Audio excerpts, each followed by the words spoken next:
everybody. Welcome to Waffle Talk. Episode 78 just ended. There's a lot to talk about. I'm Shaun. I run Powerscorerpg, the show. We recap Dice Camera Action. We have Annalise. Annalise, say hi. Hi, I'm Annalise, also known as Scarlet Moth. I mainly do lots of art and cosplay and talk about the Waffle crew all the time, so there we go. We also have Shaun Nakasone. Oh, hi. Flying Cirrus on Twitter. It's mostly art and a lot of D&D talk on there.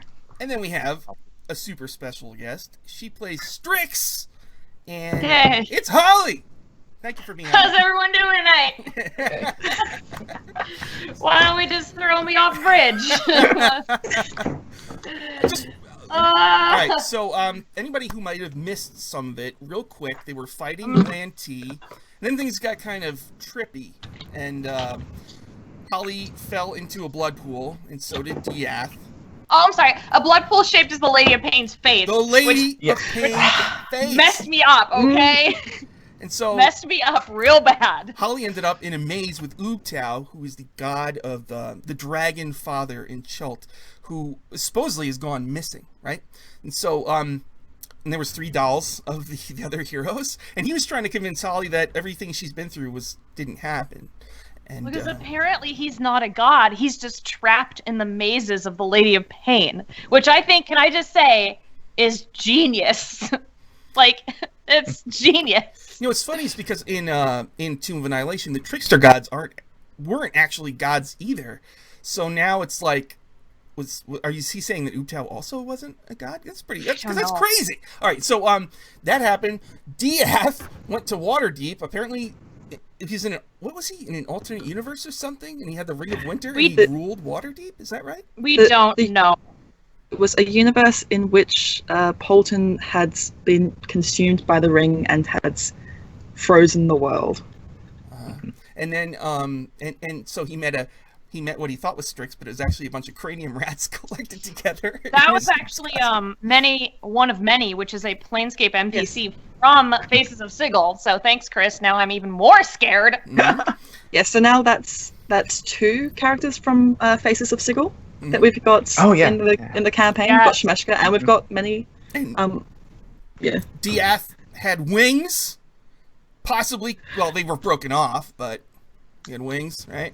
So he might be an Aasimar, maybe. I don't know.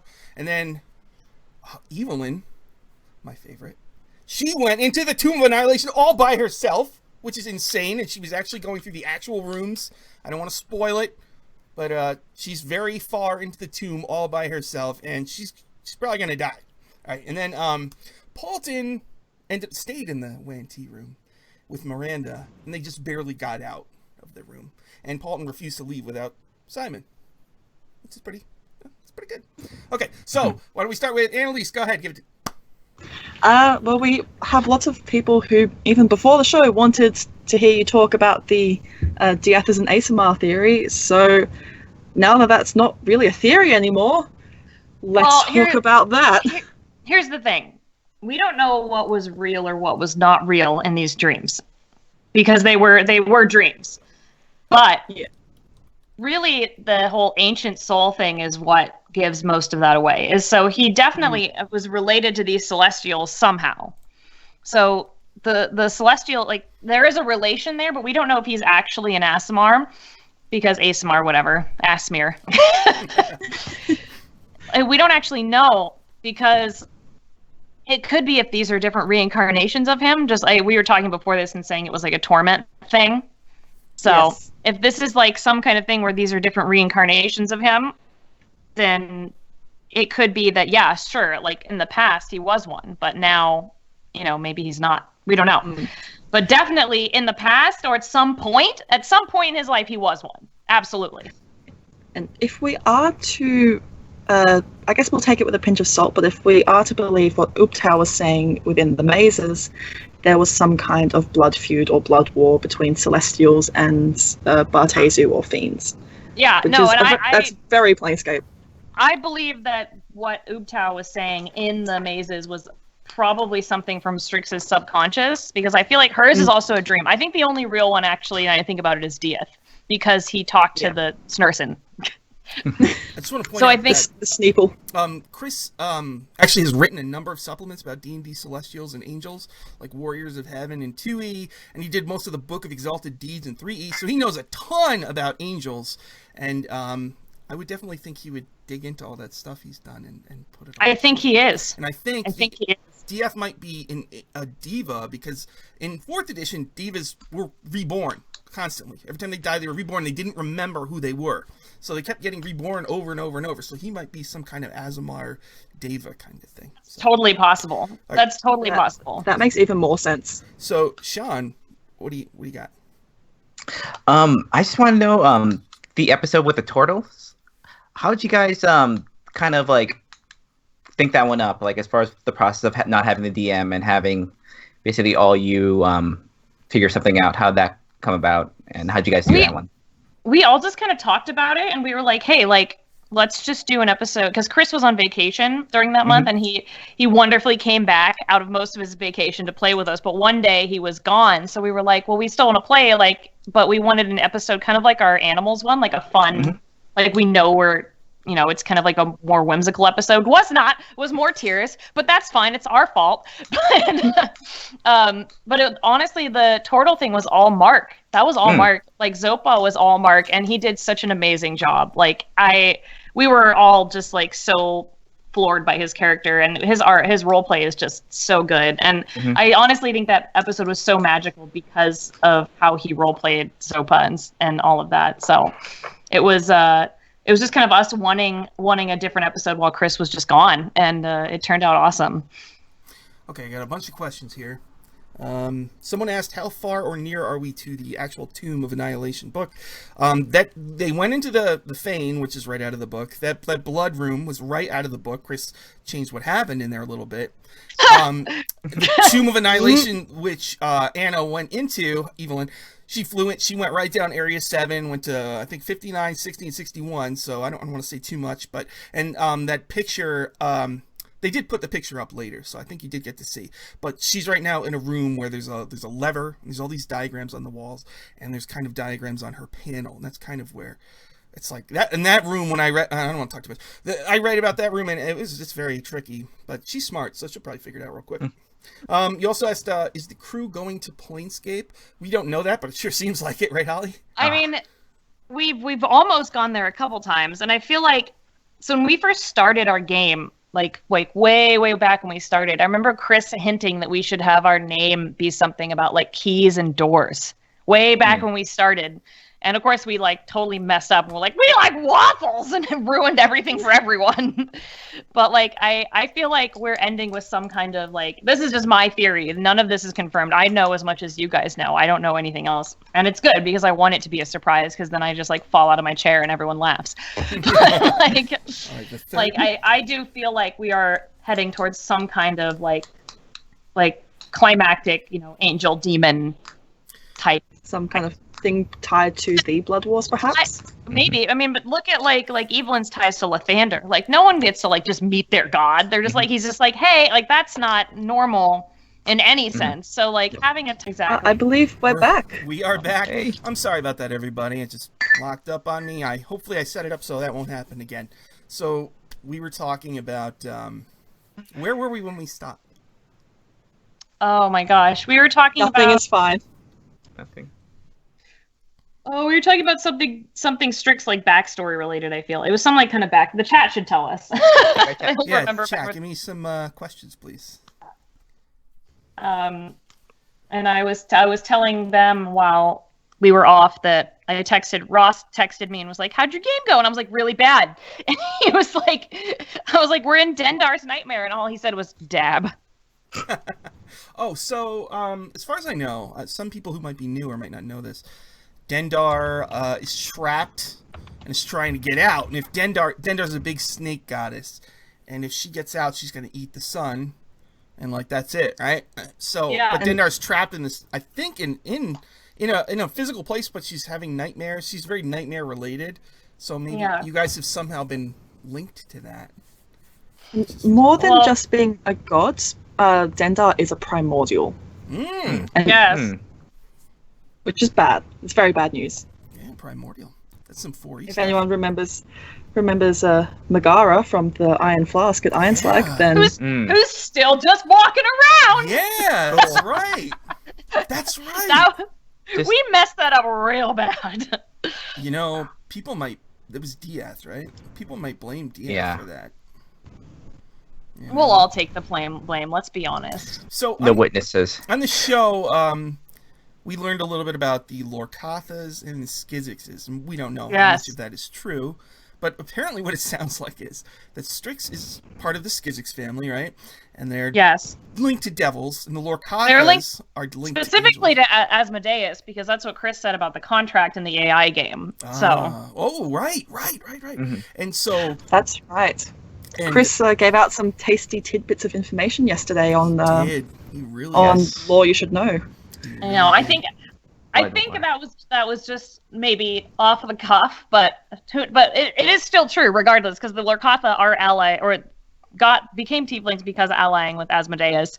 But what we weren't aware of was how the Lorcatha played into this. We knew they were rivals, but we were not aware that a war had gone on for we don't know how long. And I am real messed up because that snake person, the Snursen, was calling Diaz to command them. So was he some commander in the Lorcatha army? Ooh. Well, we don't know. It was implied that he is an ancient soul, and that there's only one remaining Lorcatha With the soul. Mm-hmm. with the soul. That's it. That's it right there. So that's him. So we don't know really what this has to do with anything. Did Chris say they were in war in the city of Sigil? I don't think he said specifically if they were, but I'm guessing it is, which if that was the case, that would make sense why the Lady of Pain would be involved. Because if there's any kind of celestial or fiendish war going on in the city of Sigil, then the Lady of Pain is not okay with that. Yep. Okay, we know what she does to gods and to people who grow so powerful. She just flays them. Yeah, well, so that could have something to do with the storyline for sure. Okay, so Annalise, you got a question? Yes, I believe that we have some questions we have from the. Yeah. We have a lot of questions. Yes. I'm going to read out Please one go. from Shelb C Can Draw on Twitter, which is: if Strix could go back in time and give herself a happier childhood with none of the tragedy or trauma, would she do it if it meant never meeting the Waffle crew? Absolutely not. It's something that our trauma and our flaws are what make us the people that we are today. And that's something that I go by with a lot of the characters that I make, but also through myself, is things that we've all been through as human beings, and the bad and the good are what make us interesting people and compassionate people, really, if you go in a kindness direction. So I don't think that she would change anything, because she would never want to be without her friends. And good characters are flawed characters. Exactly. And so are people. Good people are flawed people, because if you're flawed, you're still a good. Shaun, what do you got? All right, I have one from the subreddit from God of Roads. What does Strix see as her greatest triumph? Her greatest triumph, huh? Man. Oh, I know. Not running away from the Mercy Killer. Nice. That was a big one for her. And not running away from Ezek either, when she said that they were her family. She stood up to Ezek, and she stood up to the Mercy Killer. So those are probably her two most important triumphant moments. They had Modrons with them. Yes, and they had the what Chris called Chronicers, which he made up. So we don't know who they are. We just think that they're time cops, and we don't really know. So Wow. So if Dieth is an ancient soul, I am very concerned that Strix is somehow related to this and has forgotten. Okay. This is all very concerning. Okay. Because there's time cops involved. I call them time cops. I don't think they're actually time cops, but There was a product Multiverse cops. In second edition. There's a product called Chronomancers, and they were time wizards, and there's a Chrono Dragon and stuff like that. there you go. So maybe it's somehow tied to that kind of idea. It's kind of like Doctor Who D&D. Yeah. He called them chronicers. So. I got a couple questions here. Here's one actually. So, okay, if we're theorizing that Diath's dad was Diath, right? So, who gave Diath the keys? I don't know. I don't know. Like, I am so confused about all this. The only thing which I said, I think, before we were live again, was that the only hint that we have had is that maybe perhaps like the Woodrows are a different set of people. Like maybe the Woodrows are people that are somehow tied to this Lorcatha family. Yeah. And but the only hint that we have that Diath has been reincarnated is, I believe, I don't remember if it was Shemeskra that said it or not, and someone can probably remember, or I can find it later. But the person that made the sword was named, I think, Diatha or something. It was the woman.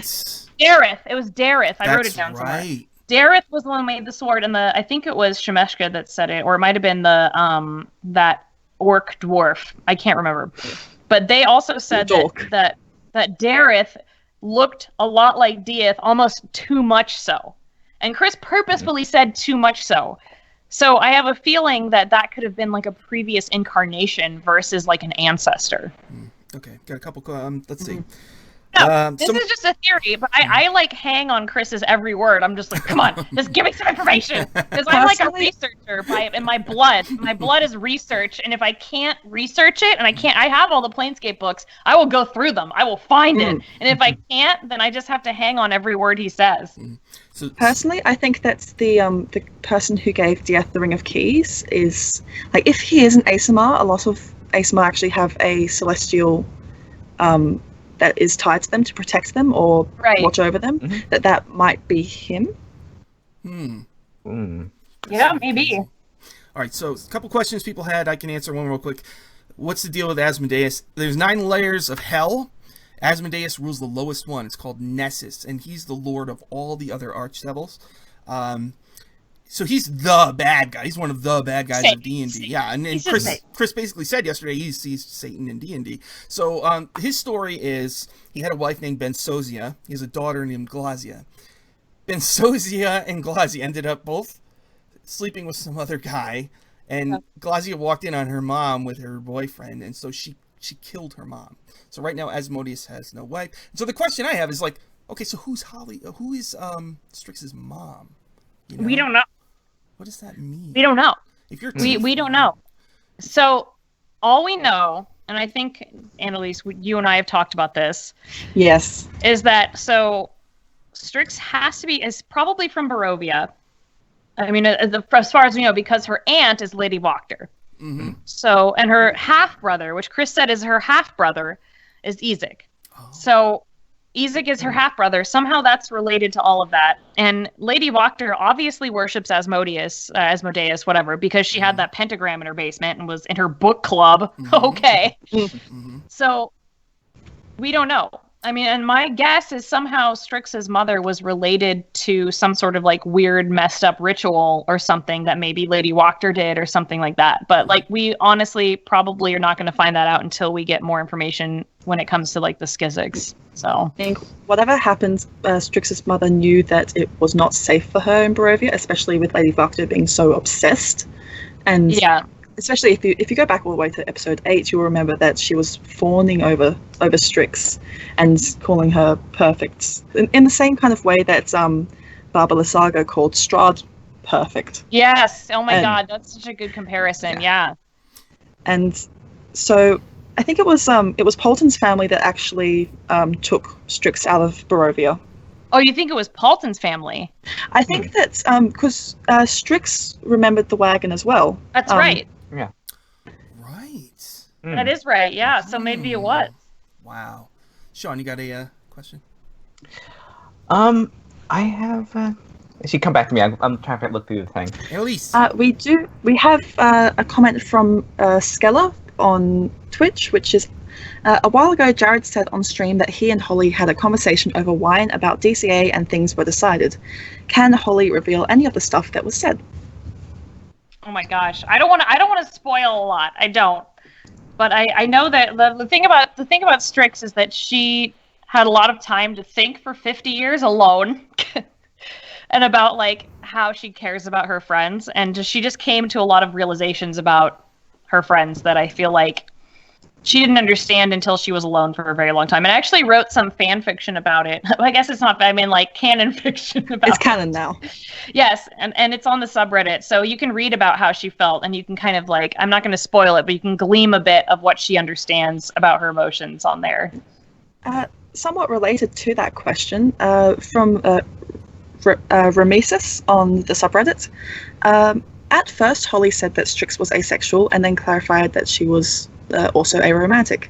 Do you see this as an immutable part of her character, or are you open to the possibility of her eventually developing more than a platonic relationship with someone? I think that a lot of her sexuality was from just not just trauma, not understanding. Like she had experienced so much that she didn't, and she still is very, very not accustomed to physical contact, and she really doesn't understand it. Like she doesn't quite understand what's happening. Like when she wants to like hug someone, if she did, she would just be like, I don't know. So I think but I think being alone for so long made her realize that she is really interested in being closer to her friends and feeling companionship. In companionship, yeah. So I think before, when I first started, because of all this like stuff that she had experienced, she was aromantic. But I don't think that she is. I think she was just she's so afraid of everything, and doesn't understand physical contact and contact with people. So I think she's come along. I don't think that she would have gotten there without the 50 years in Barovia. I don't think that would have happened. I think especially growing up in the Hive, which is like the worst part of Sigil to live in, you would have to be so guarded and so always have your walls up. Exactly. And it's just like she had no one to heal that trauma, and now she does. She was one of the Dustmen, right? One of the people who goes through the worst section of Sigil. And no, dead she bodies was a collector. You were a collector. She was a collector. So you collected the bodies, right? Yeah, so she was a collector working to get Jink from the Dustmen. Mm-hmm. And the other thing is, though people have asked like what her like Sigil faction would be, and it would definitely be the Athar. Like, because she believes that she could become a god because she thinks gods are just people. Really? Oh, I didn't Yeah, know. like if she could have like goals other than just like opening a bakery and just like not giving a shit about anything anymore, then she would like try to become a god. But she's definitely like too depressed for that. Shaun, you got something? Yeah, like some of the interpersonal stuff, like the Strix stuff. Do you guys work that out, kind of like between each other, or does it something that just kind of like happens on stream? Like, I think both. Like, there are times when we're like, we kind of like, especially with the Zopa episode, we kind of knew what we all wanted to talk about, mostly because we wanted the episode to flow well, because we didn't have a there to push us along.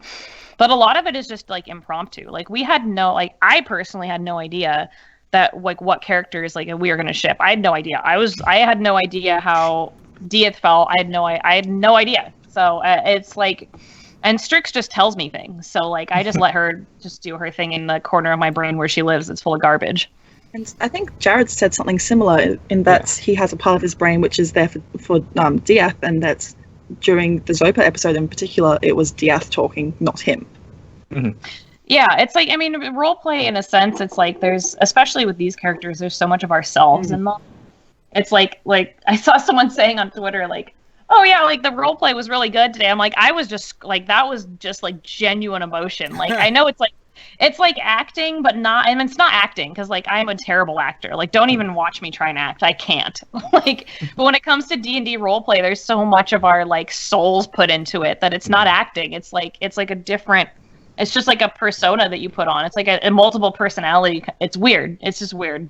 We have Anna in the chat joining us now. So everyone say Anna. hello. She's my favorite player.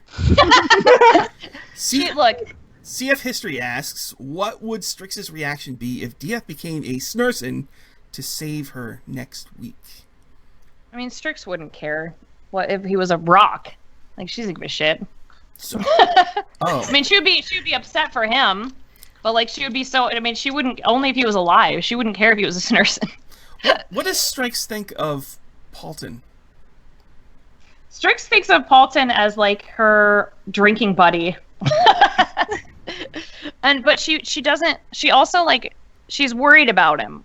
Like she wants him to stop drinking. Like she wants him to stop being so impulsive, because she I guess she's kind of like a concerned like mama bird to Paulton. She worries about him because she cares about him as a friend, and she just wants him to be okay. And she's also worried about him hurting Evelyn. Like I think that's more what she's upset about. Is like if he ever does anything to hurt Evelyn, like Strix is going to be so upset. Does Strix think that Evelyn and Paulton should be together? I don't think she's aware of that, because I don't think they saw. Is not aware of them kissing at all. Like she didn't. None of them are aware of that. Mm-hmm. So Strix was too busy screaming. yeah. So I mean, Strix is again she's very. It's hard to explain. She's like very in the moment. Like things that are nuanced, just absolutely like all of the things that Dieth did like in the past that were just like super like romantic for Strix. She had no idea. Like she's so out of that. Like she's too focused on trying to survive. So I feel like that's why she's just like, Evelyn obviously wants Paulton to care about the things that she says, and so Strix wants Paulton to pay attention to Evelyn. That's pretty much as base as it gets. Okay. Straight Arrow asks, the Waffle Crew and Acquisitions Inc. share the same world. In the most recent live game, they did something to the Soulmonger. Do you think that will carry over into DCA? I think that is, right? You're in a shared universe, right? I mean, God, I hope so. Like, we need all the help we can get. Like, I mean, Strix actually met them and adventured with them. Yeah. So you're all in the same multiverse. We're all in the same universe, so, I mean, I can only assume it did something. I mean, their interns are dead. Oh, they're so good. Yeah. Justice for Hypno. Rip Scubby. Long may he Scubby live. deserved better. Scubby. Or Scubby. Annalise, you got anything? A similar question actually is from October Spirit on Twitter, saying, since DCA shares a universe with Acquisitions Inc., how do you think Strix would react to visiting Wizards of the Coast and meeting Chris Perkins? And is there anything in particular you think Strix would like about our plane of existence? We talked about this in one of our like chats, and I was just like, she would just set that place on fire. She'd be like, oh, so these books are why we suffered so much? Okay. Like, she would not be okay. And we said that Dieth would be very unhappy as well. Oh yeah, no, it would just be carnage. It would just be, that's why they bring AI, because they're just like, whatever, I'm a wizard. I mean, come on, like Jim Dark Magic is famous. Like Strix and Dieth and Evelyn and Paulton have literally just been tortured. So like, you are the same level as them. You're both level 9 parties.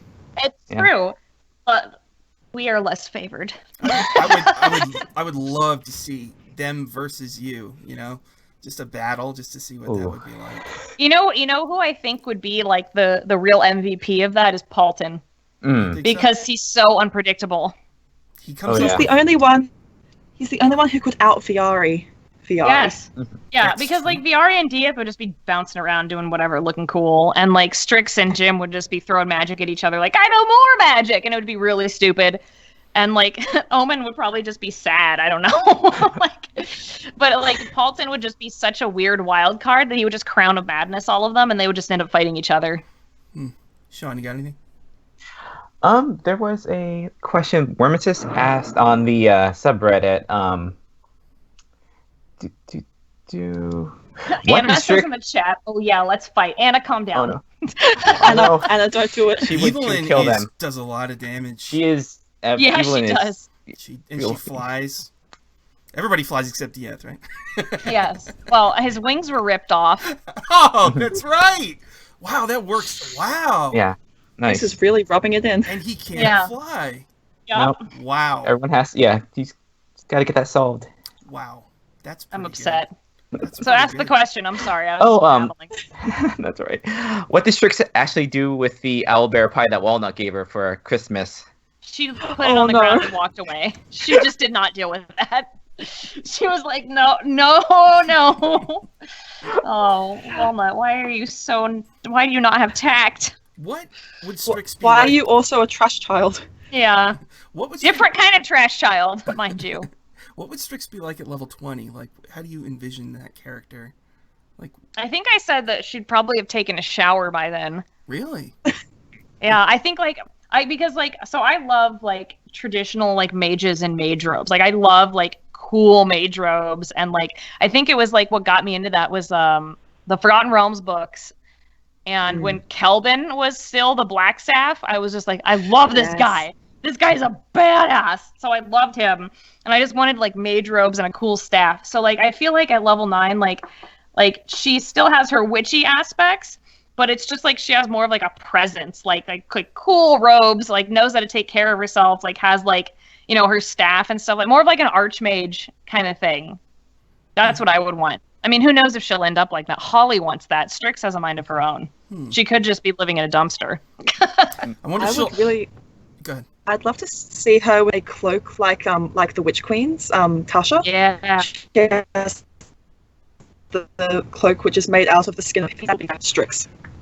Yeah, that would be rad. And I'd love her to look older too, just like more distinguished, just like really cool.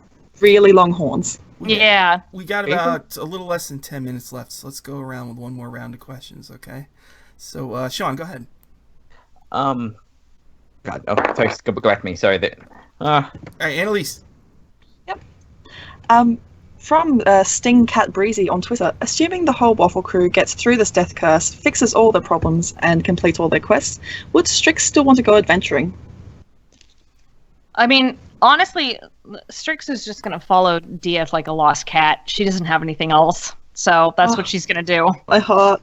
And Evelyn too. Like she just follows them wherever they go. She's going to follow them, and like she was with Dieth a long time before she was with Evelyn and Paulton too. Right. So she doesn't. She's just going to follow.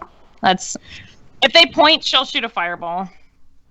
A question from me is, how would you like to see the friendship between Strix and Evelyn flourish? Because that's a very interesting relationship that they have, and it's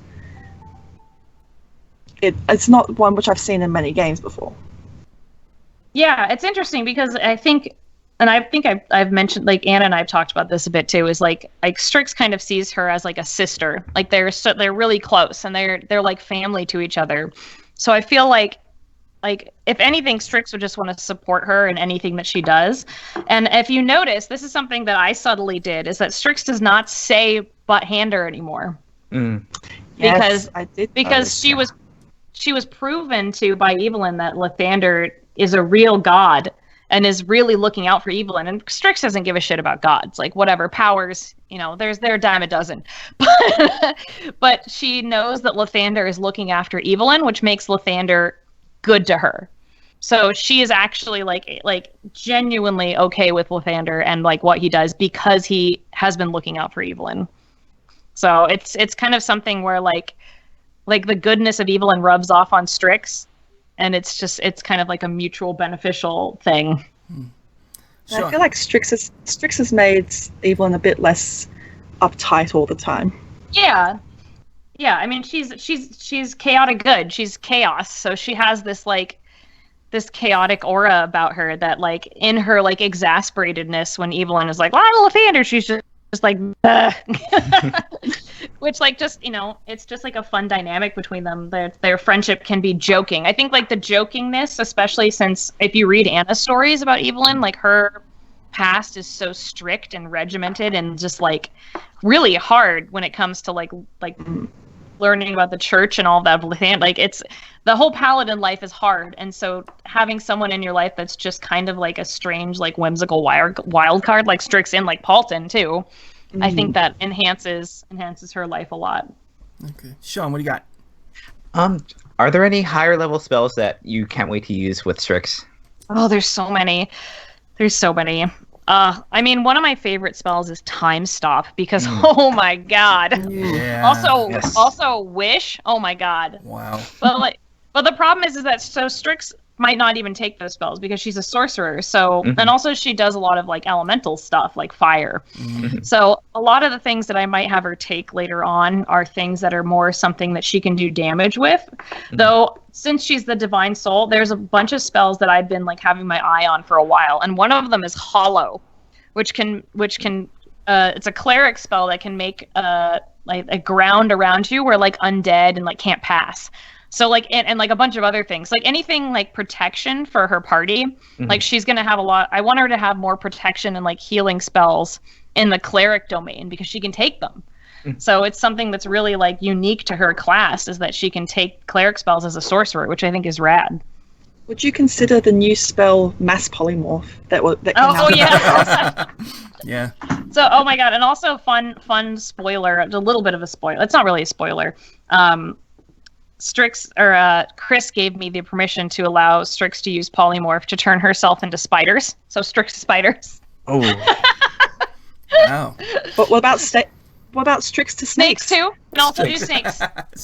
Can also do snakes. Strix to snakes and Strix to spiders are now canon. So whenever she gets a chance to become Strix to spiders or Strix to snakes, these are spells she can do. I was just thinking about I think the one of the most memorable moments on the show to me, like the darkest, was you guys were in the Amber Temple, and those flame skulls had you guys cornered, and that was rough. Strix actually prayed to Lathander, Yeah, and he did not answer. To me, that was the No. darkest moment on the whole show. Well, let's be honest, she didn't really mean it. Really? No. No, she was just like, hey, like it's real bad, and like it. But that's the thing, is it can always get darker, and I think Strix at that point realized it. Like she was like, this is really bad, but it can get worse. Anything can get worse with Perkins. Yeah, and it's like I think she realizes that. I mean, a power that she has no connection to is not going to answer her prayers. She was just like throwing words out there. But now that she's seen this powerful entity grant Evelyn literal like gifts, like that changes the game a lot. Like if she prayed to Lathander again, it would be real because she's seen that he is very powerful. All right, well, we're about out of time, so why don't we do some plugs? Annalise, why don't you tell them about yourself? So we've got I believe there's 1 or 2 more days left before the deadline for applications for the Waffle Crew charity zine closes.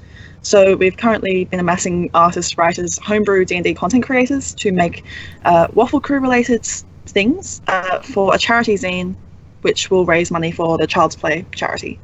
So that closes at 12 p.m. Pacific Standard Time on the 25th of January. So if you are interested in applying, please do. I'll post a link to that on my own Twitter, and I would love to see everyone's work. Yay! What about Shaun? Yeah, I should be posting, usually on Twitter, should be posting art hopefully soon. I think I'm getting back on that. But I'm also playing in Shaun's Tomb of Annihilation thing. You're going in the tomb on Thursday.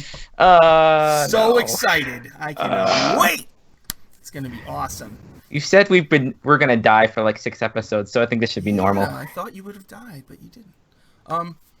I have a blog, powerscorerpg. I do. Which let me say, I have read every time you talk about our show and other times when you talk about Planescape things, and your blog is great.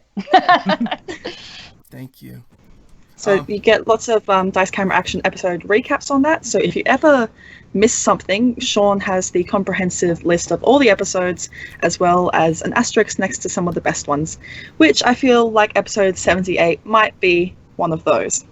Yeah. Ah. Also, for anybody who's interested in the Devils and Asmodeus, I actually wrote an entire source book on it, which is on the DM's Guild. It's called America's Guide to Devils. It's only $15, and it's so thrilling. You're gonna love it. Holly, got anything else to say before we go?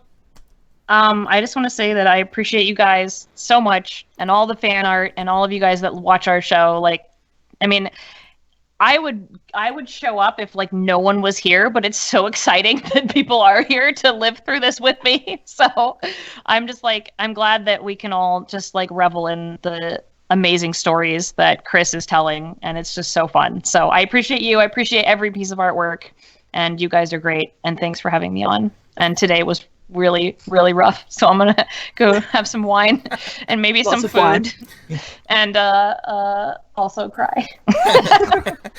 Just Remember that crying is a bonus action. It is. It is. it should be a free action. Yes, and I will keep being the trash witch as long as everyone will have me. So. Oh, and next week our guest is going to be Anna Prosser Robinson, Yay! who plays Evelyn, and I'm going to have a lot of questions like, do you remember when you hit that guy for 10 damage? I thought that was really great. So it's going to be a whole show of that. You're going to love it. She's your favorite. The ultimate lavender. In the world. In the whole world. I mean, I love her, and I love her character, and I just have our party. I love all of them so much, and I just feel so lucky to have our game. So it's like perfect. It's perfect. And I think that if anything, the Waffle crew is a family. Exactly. Yes. We are Waffle fam. It gets better as it goes. That's the crazy thing. It feels like you haven't even peaked. You haven't even come close. You know. It's I mean, it's like I think that like I was like today I was like we're just gonna fight some snakes, it'll be fine, and then what I like I'm thought. just like oh my god. they're always super intense, like when I'm not expecting them. It's crazy. Yeah, it's like Chris knows when we let our guard down. We're like, haha, these BFSB episodes were so funny. It's just we just laugh and laugh and laugh like the grung, and it was so funny. And now it's just like then everything goes south. So it's great. All right. That's how he does it. Thank you, everybody, and we'll be back next week. And just want to thank Holly again, and I hope you'll all come back next week to give me some questions for Anna. All right? So we'll see you all next week. Thank you so much for watching, everyone. We'll Thanks, guys. All right.